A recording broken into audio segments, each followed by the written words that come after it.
sale, $20 a question until October 1st in celebration of MABON. Thank you everybody who is joining and who will join and watch this video. I appreciate you. I love you. Thank you for supporting me and my channel.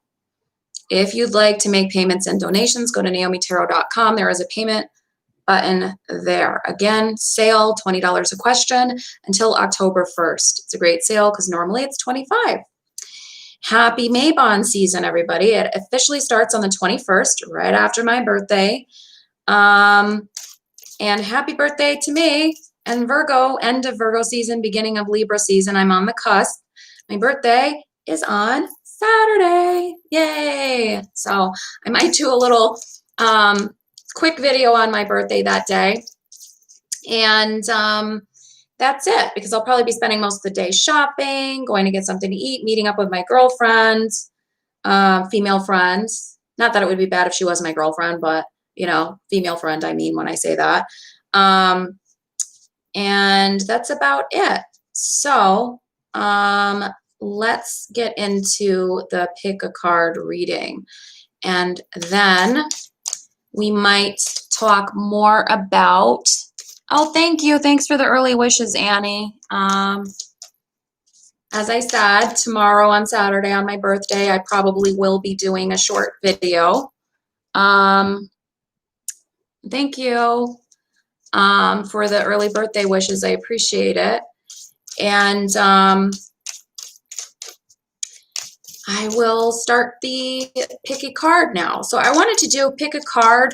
What does your love want to tell you? So it could be love like your child you really love, your friend you really love, or your lover you really love, or your husband or your wife, whatever, boyfriend, girlfriend, friend.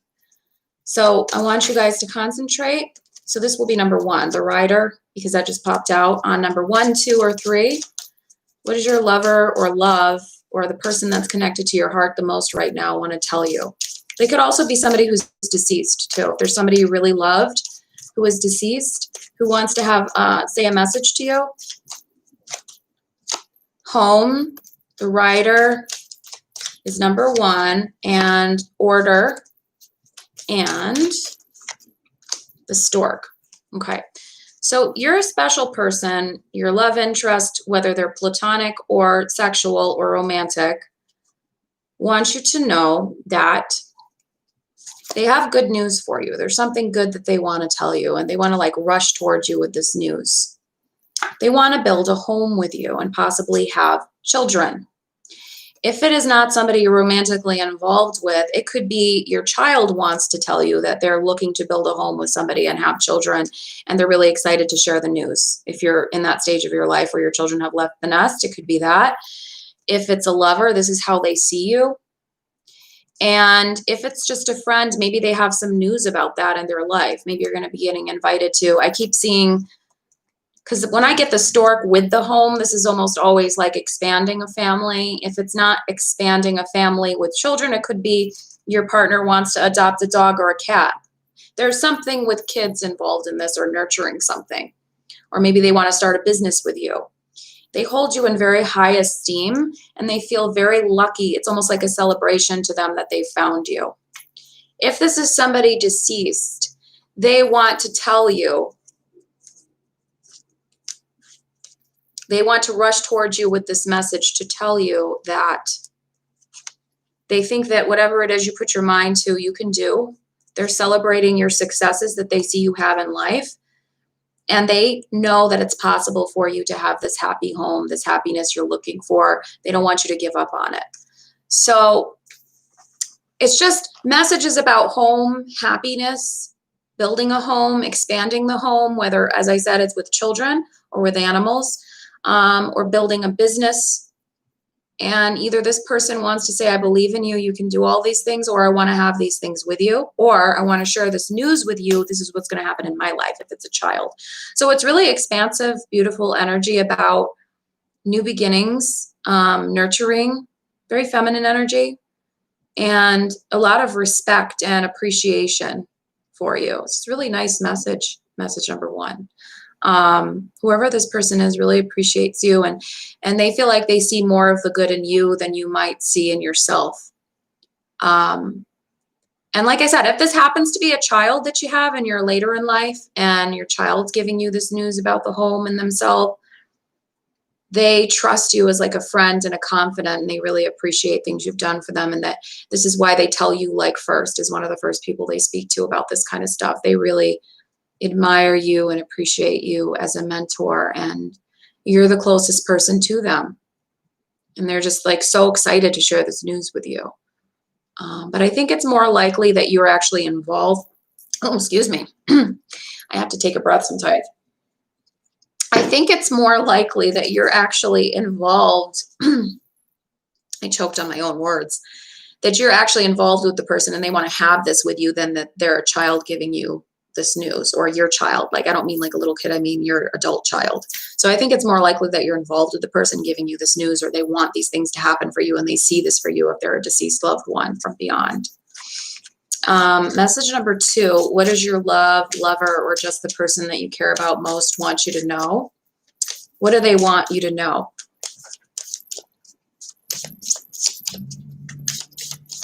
Thanks, you guys are really sweet. I appreciate you. I love you too. You guys are really sweet. I still hope to do some kind of retreat someday with you guys when everything alleviates with the pandemic and all of that. I really would still like to do an Ireland or Scotland retreat. If you guys want to do that someday together, it'd be nice to meet some of you. So let me just pull some cards for message number 2. What is your love interest, or the person closest to you right now want you to know? So this person wants you to know that though it may seem like times are dark, and though it may seem like there is bad luck and that the odds are against you, they feel like you bring a sense of belonging and home to them. They feel like you bring a sense of coming full circle and purpose to them. They feel like home with you. And not just that, but they see, despite the struggles and hardships you might have had together too, and the naysayers, the birds, they want to grow this into something long lasting with you, or they see something long lasting with you.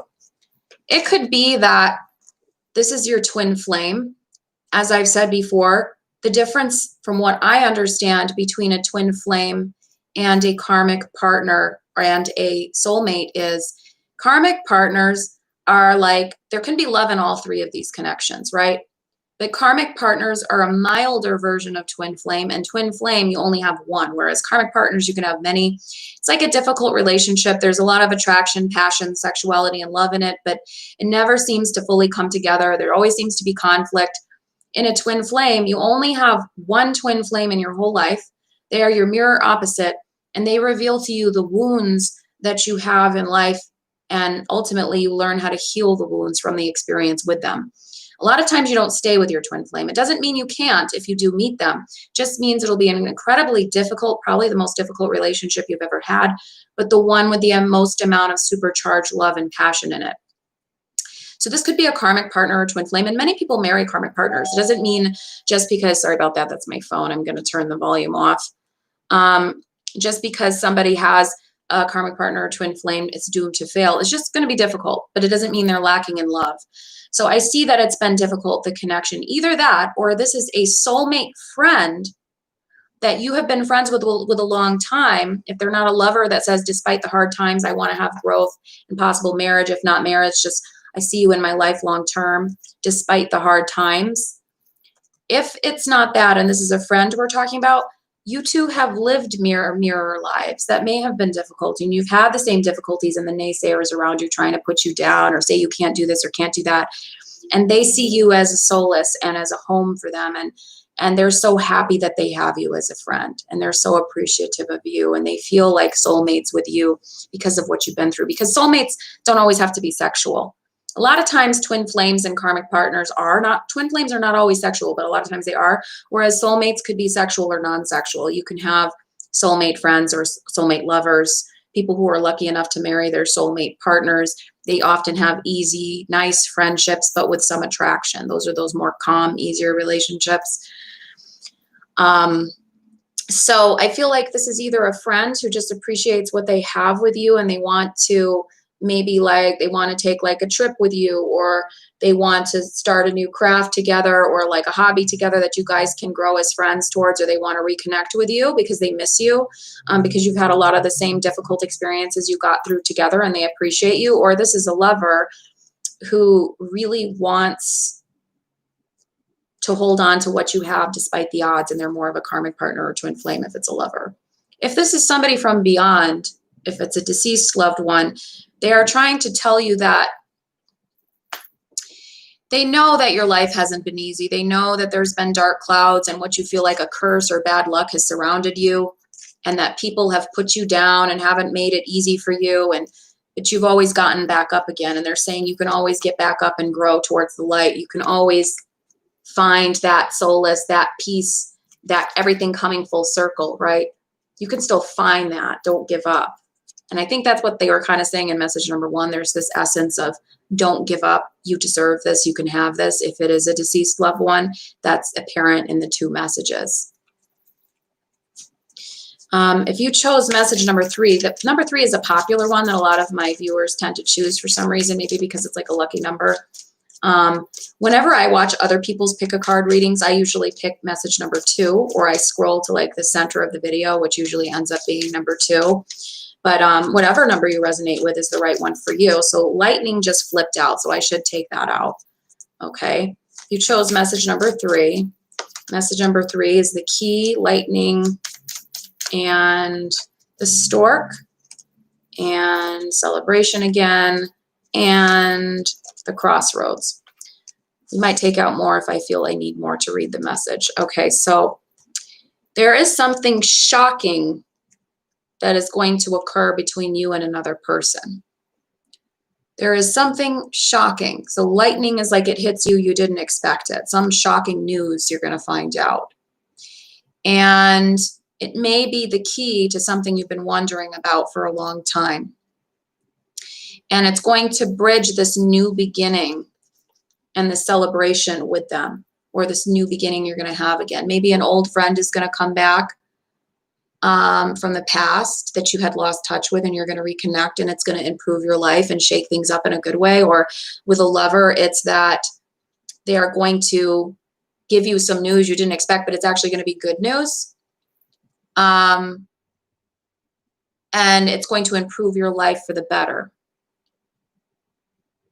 It's not going to be whatever they ask you to do with them or that they tell you, though. It's going to be something that you also have to make a decision about. And I don't know if, even if it's a good thing, it's going to be an easy decision for you. Because, like, for example, if you're really in love with somebody, and I'm just going to give the example of like a lover or a partner, and they got this great opportunity in another state, and you've really not ever had a desire to go to that state, but you love them so much and you're so happy for them that they got that opportunity. It's good news and bad news. It's not that it's bad news. It's just that it affects you at this crossroads and scares you. And you don't know if you make that decision to go with them, how it's going to affect you, but you want to support them and be there for them and stay together as a couple. So it could be that kind of thing. It could be also that it's just something that you've been wanting, but then when you're actually faced with the news of it, you're like shocked that they're actually bringing it out into fruition, like what you wanted, and it's happening and it's actually materializing. And oh my God, like, what do I do with this now that it's happening? I feel like it's good news, but it's something that you have to get used to, whatever this person is going to tell you. If it's your child, it could be that your child has to move away to some opportunity and you're happy for them, but you're kind of heartbroken at the same time. Like the child flying from the nest, flying away from the nest, the key to their success, and the lightning that shocks you when we have crossroads in our lives, or when your children do. So if it's your child, it could be that. If this is a deceased loved one giving you this message to guide you with your life, they are telling you that the key to your success or your celebration, the wine is celebration, the key is success, is something surprising that you did not expect. You are at a crossroads, and it may be scary to leave what is familiar, because this can talk about home, children, familiarity. But it also can talk about change from familiarity. Sometimes change from what's familiar is what's needed to shake your life up. Sometimes a change from what you've always used to do is what's needed to bring about ultimate purpose in your life, to lead you to your purpose. So that's message number 3. I hope that these resonated. So it's MABON season starting on the 21st, and I wanted to briefly overview that. I love you guys too. Thank you everybody who's watching. And MABON season is really about gratitude, growth, appreciating growth and the harvest that we've had from the summer season, finding our own success through appreciation and gratitude, and the energy of change, of movement with the ship.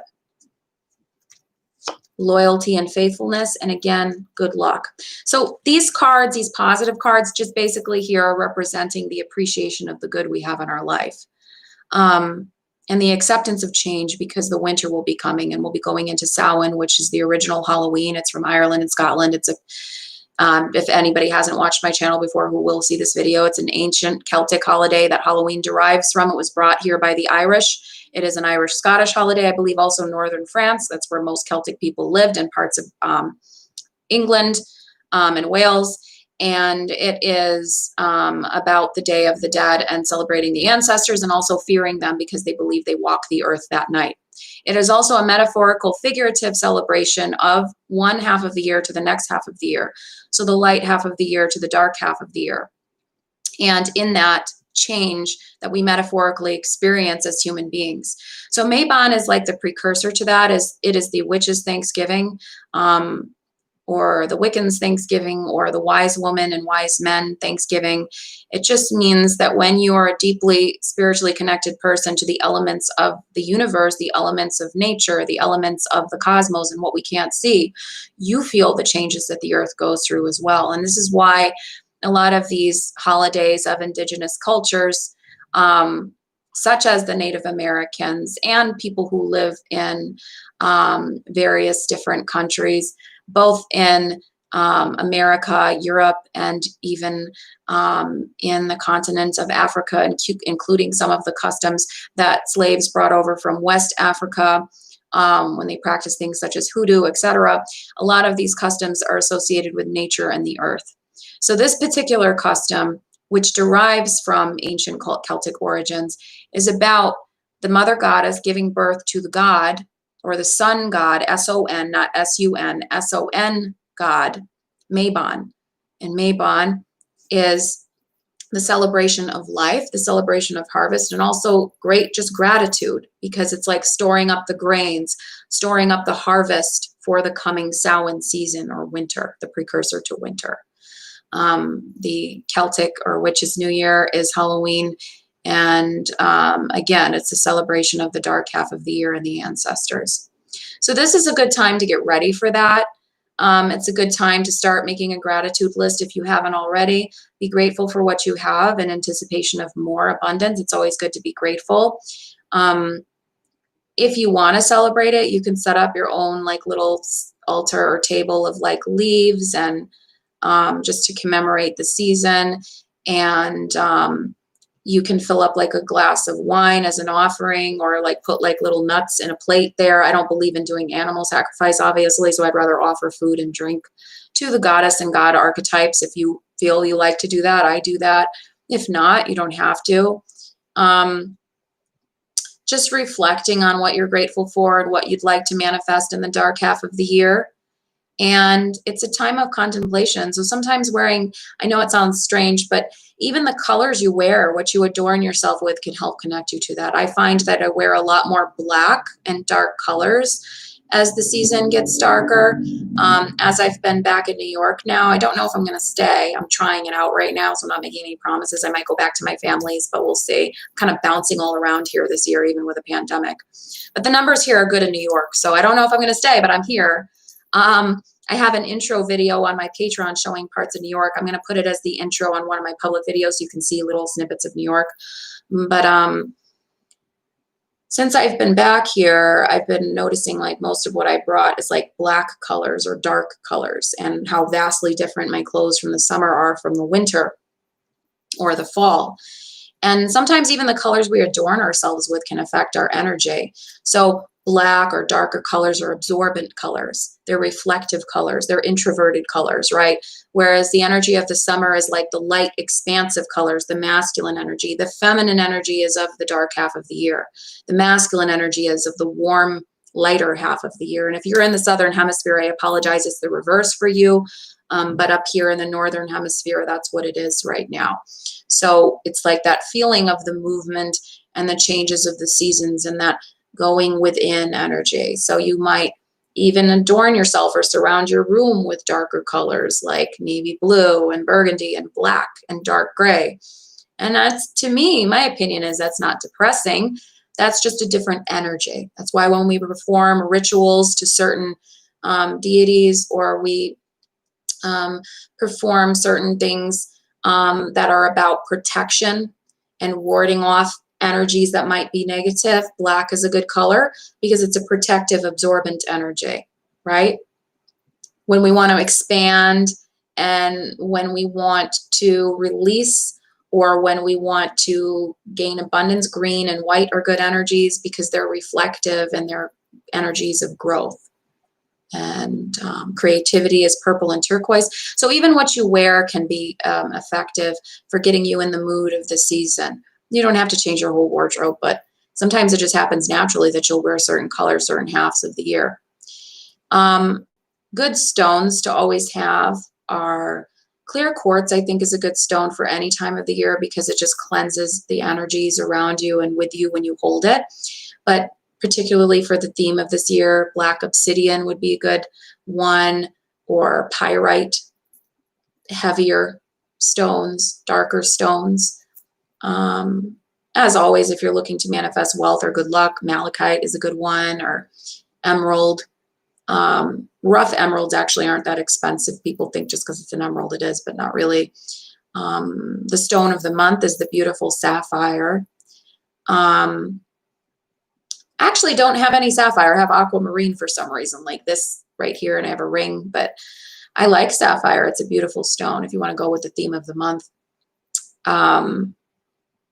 But yeah, good stones to do rituals with, I would say, though, are always use clear quartz, and wealth is emerald and malachite, obsidian for grounding and protection, pyrite, agate, black agate, right? Those are some good stones. You can also use garnet, darker stones, right? With that type of grounding, protective energy. And as I said, if you want to make a little offering, you can do meditations, the deities that we can connect with during this time. Of course, you can connect with MABON. MABON is a male energy, but if you would like to connect more with a female energy, the patron goddess that I can think of, that would be, well, she's the Roman version or the Greek version of this type of deity. She's not the Celtic version, but there's always a Celtic version for every Roman or Greek version, is Demeter. Demeter is the goddess of Virgo, and actually Libra in some ways as well. The Virgo-Libra cusp is what falls on Mabon around the 19th until the 22nd. And that energy is all about the appreciation of the beauty of the harvest with Libra, because Libra appreciates beauty, and the appreciation of the hard work and determination that it took to bring about the harvest, because Virgo is the worker. But also the introspection of Virgo. Virgo is introspective like Scorpio. Libra is a little more social, right? So how do you find gratitude, introspection, appreciation, but also some level of expansion and enjoying the fruits of your labor and going forward to the next half of the year and getting ready for that? What are the last type of little hurrahs you want to do until it becomes Samhain, until we start winding down more into the winter season? So those are some things, just thoughts about the season. I may do an actual Mabon celebration on the 21st because it lasts for about a week and it starts on the 21st. I don't want to make any promises on that, but I may do it. That would be the autumn. I believe that's the autumn equinox. Let me just make sure what day it is, because I think it falls on the same day. So that is on, no, it's actually September 22nd. And MABON is on the 21st until the 29th. So it's right around the Virgo Libra cusp. And it is the day in which we really have that dark half, light half of the year, that beginning to really change and become noticeable to people. And it affects us biologically and also spiritually. So that is a good time to really reflect and reset and figure out what we have intended for the second half of the year. And really, when it becomes apparent, we really are in the second half of the year on Samhain. So it's like a precursor to all of it. So I may do a little thing on that day. I'll probably do it on the 22nd instead of the 21st, even though the 21st is the first day of MABON. It's still MABON on the 22nd, and it's the equinox, so we'll do something then. And if you'd like to get incantations, you can get them for those days. Equinoxes are good days to do incantations, or you can choose to wait till the full moon. I believe the full moon is on the 1st of October. Then we have another one, a really special one this year, guys, on Halloween. So full moons are great days to do those incantations for gratitude, for more money, for love, for health, protection, whatever it is you would like to get. Those are like the best days to do it. And especially to have a full moon on Samhain is going to be extremely powerful this year. It's amazing that we have 2 in October. But let's just make sure. So yes, there's one on October 1st. There's a full moon on October 1st and one on the 31st. So if you would like to order an incantation for the equinox on the 22nd of September, on the 1st of October, on the 31st of October, definitely keep that in mind. And that's all I have to say, but thank you so much for watching. Again, I may be back here on my birthday on Saturday. I may not, but I probably will check in for a little while. And I appreciate your early birthday wishes. And thank you so much for watching. And I will talk to you later. As always, if you'd like to see more information about what I provide, go to naomitarot.com.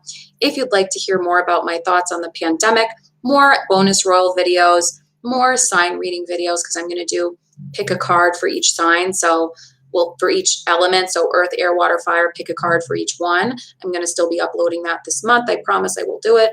If you'd like to see things like that, definitely go on to Patreon, patreon.com/Naomi Tarot. Thanks, guys. Bye-bye.